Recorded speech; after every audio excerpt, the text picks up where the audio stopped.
Assalamualaikum warahmatullahi wabarakatuh. Kembali lagi bersama kita. Dan kali ini kita masih bersama Mbah Sabar, si mbah-mbah tua nakal. Nggak nakal sebenarnya sih. Beliau itu motivator atau motivasi kita para pemuda yang masih muda, biar jangan malas-malasan main HP. Jadi Mbah Sabar ini adalah pejalan kaki, juga running trail juga, atlet juga. Walaupun sudah usia lanjut, tapi beliau masih berkegiatan di alam bebas atau di outdoor. Nah, dalam kesempatan kali ini Mbah Sabar pengen bercerita atau sharing tentang perjalanannya ke Gunung Prau, tapi via Kenjuran, Kendal, Jawa Tengah. Nah, monggo silakan Mbah Sabar bercerita tentang perjalanannya. Assalamualaikum warahmatullahi wabarakatuh. Waalaikumsalam warahmatullahi wabarakatuh. Sore ini saya akan bercerita tentang perjalanan. Jadi intinya saya mencoba setiap minggu itu mau menarget perjalanan sepanjang 100 km dengan elevasi syukur karo bisa mencapai 4.000-an meter. Ini untuk penghitungan bagi pelari ultra trail itu setiap pendakian tidak hanya sekedar menempuh jarak kilometernya, tetapi juga mencari elevasi, karena penghitungannya kalau tidak salah per 1 kilometer itu ada 1 poin. Kemudian berarti kalau misalnya saja menempuh perjalanan 50 km itu dapat 50 poin plus elevasi, itu dihitung per 100 meter itu dihitung 1 poin. Berarti apabila kita naik perahu dan bukit-bukit lainnya itu mendapatkan dari tempat tinggal itu kurang lebih 2000 meter, sehingga mendapatkan poin 50 plus 20 berarti 70 poin selama sekali perjalanan. Kemudian itu kami coba pada 2 pekan lalu itu 100 km untuk ultra trail itu ternyata masih kurang 4 km. Jadi mendapatkan selama sepekan itu mendapatkan 96 km dengan elevasi lebih dari 3.000 meter, karena di samping perjalanan ke perahu juga perjalanan ke tol atas awan, ya, tol atas awan di Bintoro, jalur antara Bawang Dieng, ya, melalui Bintoro atau Bintingan dengan ketinggian 1.800 sekian. Nah, kali ini saya akan menceritakan perjalanan saya dari ke perahu via Kenjuran. Kami memulai perjalanan dari rumah ke Kenjuran, base camp Kenjuran yang berlokasi di desa Dukuh Kenjuran, Desa Purwosari, Kecamatan Sukorejo, Kabupaten Kendal. Jaraknya dari rumah ke Kenjuran itu 14 km. Nah, berarti sudah jalan dulu dari rumah ke Kenjuran lah ya? Sudah mendapatkan 14 km. Kemudian dari Kenjuran kami naik melalui jalur baru, karena jalur lama oleh Mbah Basri itu diistirahatkan. Nanti setelah kanon kabarnya setelah 2 tahun akan dipulihkan, dikembalikan lagi. Jalur Kenjuran ini mempunyai keistimewaan, mulai dari base camp sampai ke atas itu jalurnya lurus, tidak belok-belok. Kemudian setiap pos itu disediakan sumber air. Nah, keistimewaannya di situ, setiap pos disediakan sumber air yang berupa pipa, namun tidak hanya diberi penutup saja, namun tidak diberi keran. Karena itu apabila kita mau mengambil air di sana, disarankan untuk membawa sedotan, ya sedotan boleh sedotan yang untuk dawet itu, sehingga lubangnya agak sedikit besar, itu bisa digunakan untuk mengambil sumber air dari sana itu sampai pos 3 ada sumber air. Nah kemudian di tempat ini juga Gunung Prau sisi timur dan utara, khususnya wilayah Kabupaten Kendal, itu hutannya sangat membanggakan karena boleh dikata masih sangat terpelihara, lestari, sehingga kita dapat menikmati hijau dan segarnya gunung, hutan gunung tropis di wilayah Kabupaten Kendal, namun berada di Gunung Prau. Perlu diketahui bahwa Gunung Prau ini sebenarnya dimiliki oleh 5 kabupaten masing-masing, yaitu Kabupaten Kendal, kemudian yang kedua Kabupaten Temanggung, ketiga Kabupaten Wonosobo, yang keempat Kabupaten Banjarnegara, dan yang terakhir Kabupaten Batang. Sehingga 5 kabupaten ini kesemuanya memiliki wilayah di Gunung Prau. Oh iya Mbak, sebentar. Tadi itu sedotan dawet itu seperti apa ya Mbak? Sedotan dawet seperti apa, sedotan top es lah yang agak gede kali ya, yang bubble-bubble itu ya. Soalnya mungkin kalau di kota dawet itu jarang Mbak. Jadi intinya sedotan yang gede lah gitu ya. agak besar karena sumber airnya cukup besar, pipanya cukup besar, sehingga gampang dialirkan ke mulut ataupun ke jerigen yang kita bawa ataupun botol yang kita bawa. Jadi itu keistimewaan jalur pendakian via Kenjuran, base camp Kenjuran. Ya perlu diketahui bahwa Mbah Busro itu seorang memang juga penggiat hutan. Beliau orang yang sangat peduli pada kelestarian hutan Gunung Prau. Beliaulah boleh dikata menamakan diri sebagai juru kunci Gunung Prau, dan memang kepeduliannya luar biasa. Apabila ada pihak yang mencuri kayu hutan, beliau tidak segan-segan untuk memperingatkan, menegur, atau bahkan kadang sampai melerai.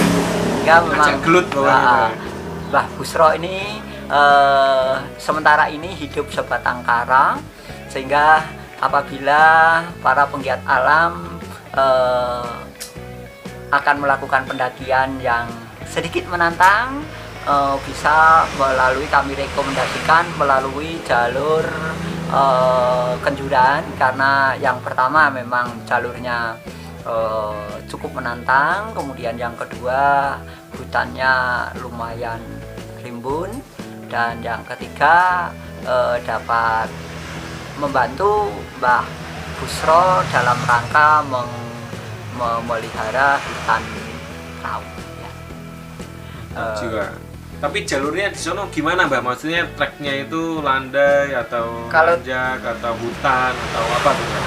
Treknya bervariasi, jadi kalau treknya cukup gampang dilihat, jadi tidak kita kemungkinan tidak tersesat, namun cukup walau tidak terjal tetapi cukup menantang. Sudut kemiringannya cukup tinggi, ya cukup tinggi, dan juga tanpa bonus sampai di puncak. Perlu diketahui setelah sampai kawasan puncak di kawasan Sabana ini, para pendaki harus memberi tanda dan jangan terlalu banyak berputar-putar di kawasan puncak karena bukit ya, Bukit Teletubbies ini seringkali agak membingungkan bagi orang asing karena jumlah bukitnya banyak dan kita seringkali kurang dapat mengenali bukit satu dengan yang lain, sehingga kalau kita terlalu asik berfoto-foto ataupun banyak berkeliling di kawasan puncak, seringkali kita lupa jalan ke waktu pulangnya. Karena itu akan sangat bijak apabila menempuh jalur perjalanan ini juga sebaiknya memakai jasa pemandu supaya tidak tersesat di puncak. Sebenarnya jalur ini tidak terlalu menyulitkan bagi seorang pendaki, tetapi yaitu tadi di dalam menetapkan jalur ketika turun itu kita seringkali kehilangan orientasi karena kita belum mengenal benar jalur yang kita tempuh. Keistimewaan dari jalur ini, jalur Kenduran ini, kalau kita suka pada daerah ketinggian, setelah masuk ke ketinggian 2400 meter itu tanahnya sedemikian datar, luas sampai ratusan hektar, sehingga kita bisa terlena asik bermain di sana. Sebagaimana kita ketahui bahwa itu merupakan gunung perahu yang permukaan puncaknya itu datar, banyak bukit-bukit kecil sehingga dikenal dengan Bukit Teletubbies ya. Di samping ada Bukit Teletubbies di kawasan Bromo, di perahu pun ada Bukit Teletubbies. Kemudian dari perjalanan itu kami mengambil jalur turun ke lewat base camp Dorowati, Desa Dieng Kulon, Kecamatan Batur, Kecamatan Batur ya, Kabupaten Banjarnegara. Dari Dieng saya beristirahat sebentar untuk makan siang,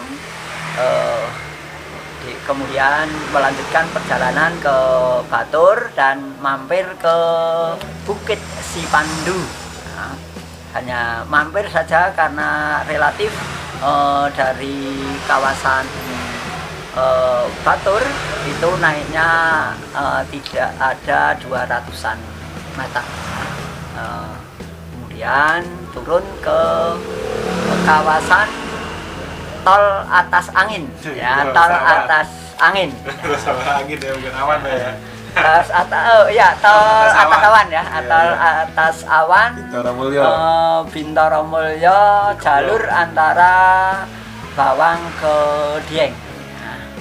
Dan sebagaimana biasa di Desa Sigemblong kami beristirahat, menikmati indahnya pemandangan di sana yang mempesona, merupakan spot baru bagi masyarakat Jawa khususnya, karena banyak orang dari Solo, kawasan Solo Raya, kemudian Jakarta dan lain sebagainya melewati jalur itu untuk menikmati indahnya panorama di tol atas awan ya, tol atas awan ya, tol atas awan Sigemblong,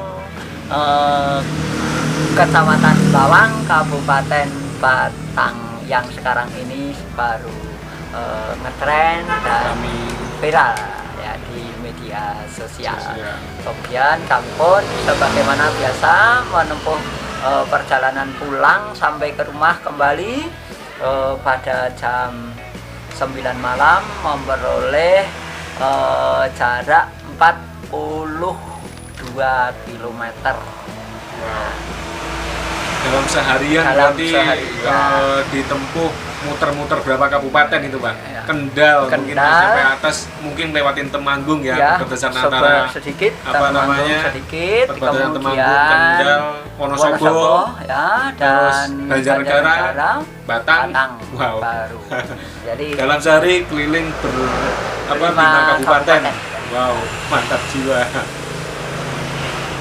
Oke, mungkin tips-tipsnya apa Mbak? tips untuk melakukan perjalanan ini utamanya harus pandai-pandai. Kita harus mengutamakan safety, keamanan. Kenyamanan juga harus kita perjuangkan, namun kenyamanan itu yang nomor 2, utamanya aman dulu. Kemudian yang kedua, manajemen air dan pangan harus kita perhitungkan benar. Melewati jalur sini kalau bisa membawa bekal dari kawasan kota di Sukorejo, karena kemungkinan daerah ini paling makanan yang ada hanya bakso ataupun mie, ya, jadi mie ayam. Selebihnya sudah tidak ada bekal lagi, karena itu sebaiknya membawa bekal dari daerah bawah. Kalau berangkat dari Temanggung ya silakan dari kawasan Temanggung, apa dari Candiroto atau semacamnya.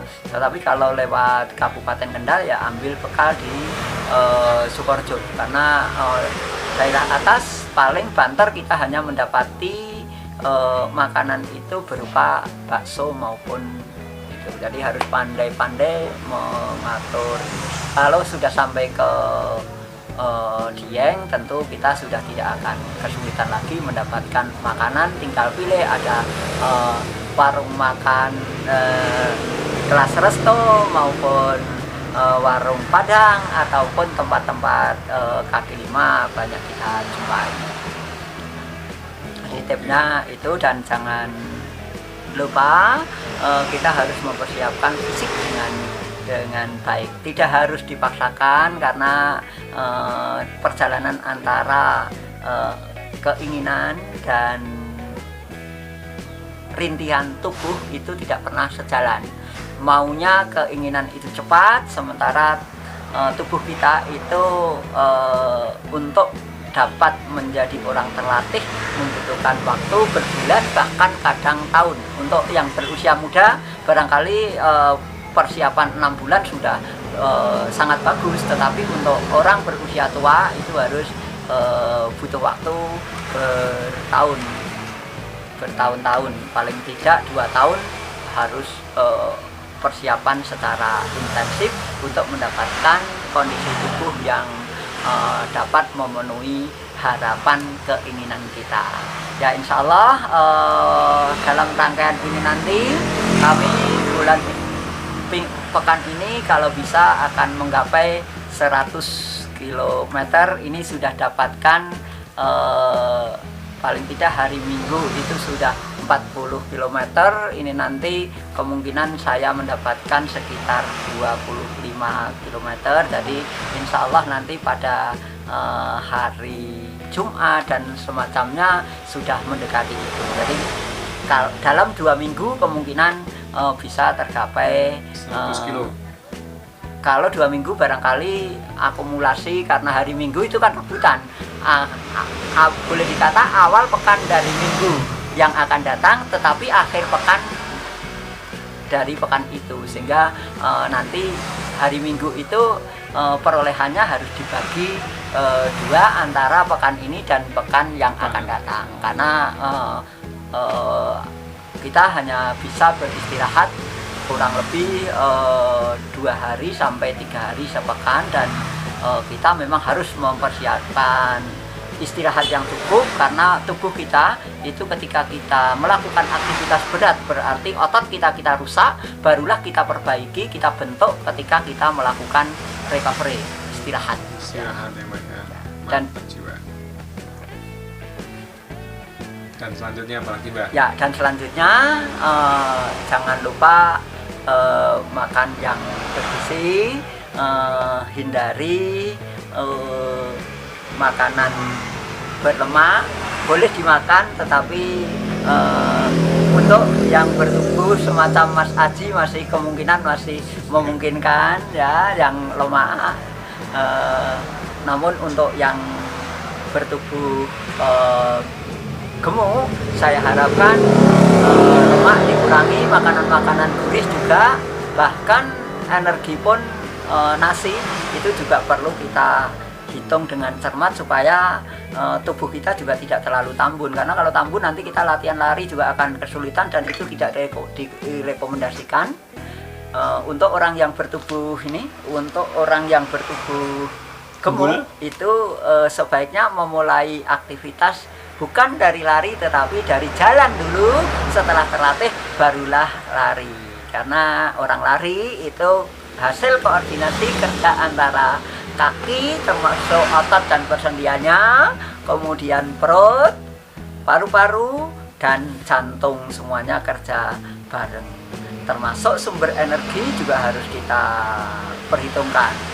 Pada saat kita lari memang kita sebaiknya menggunakan makanan atau minuman yang berenergi, bukan extra jos, tetapi yang dimaksud adalah air gula ya, air gula atau bawa terpisah airnya sendiri, makanan manis sendiri boleh ya, tapi intinya pada saat kita melakukan aktivitas kita memerlukan energi juga. Energi kita peroleh dari lemak, kita peroleh dari karbohidrat ya. Dan juga kita peroleh dari gula. Selama kita melakukan aktivitas berat, kita membakar lemak, sebenarnya makan lemak, makan karbohidrat yang banyak itu tidak membahayakan. Bahkan saya membiasakan ketika hari Minggu mau melakukan perjalanan panjang, hari Sabtunya sudah carbo loading ya, jadi makan makanan yang kaya energi, sehingga perjalanan hari Minggu itu kita tidak akan mengalami kekurangan energi, dan itu pun masih perlu tambahan di perjalanan, karena orang hidup di desa bar ya, energi bar masih sulit kita jumpai untuk masyarakat di pedesaan. Karena itu kita menggunakan makanan-makanan alami saja yang insya Allah itu juga sama, bahkan kadang nilai gizinya akan lebih baik karena lebih kaya serat dan alami, sehingga kerja ginjal tidak terlalu berat ya. Itu tips untuk mendapatkan kondisi tubuh yang prima ya. Oke, terima kasih banyak nih Mbak Sabar. Di samping beliau bercerita tentang perjalanannya mendaki Gunung Prau via Kenjuran dan lintas ternyata, tapi dia juga sharing tentang kesehatan juga, fisik kita bagaimana mempersiapkan dan lain-lain. Mungkin next nih Mbak Sabar akan melakukan perjalanan lagi. Nah, kita nanti akan ngobrol-ngobrol lagi bareng Mbak Sabar di lain waktu. Dan buat teman-teman yang pengen belanja peralatan outdoor, jangan lupa ke ASKADV. Pokoknya di sini banyak dan komplit. Oh iya, dan ini dia Mas Aji di belakang layar. Ini adalah owner Umah Gunung, atau IG-nya apa Mas? Second Outdoor Indonesia. Nah, buat teman-teman yang pengen mencari-cari peralatan outdoor, di Mas Aji juga ada. Persewaan di daerah Tersono, Batang, dan selanjutnya nggak kelihatan Mas. Ini sebentar. Oh ya, ini nih fokusnya sebentar, nggak kelihatan. Sebentar Mas.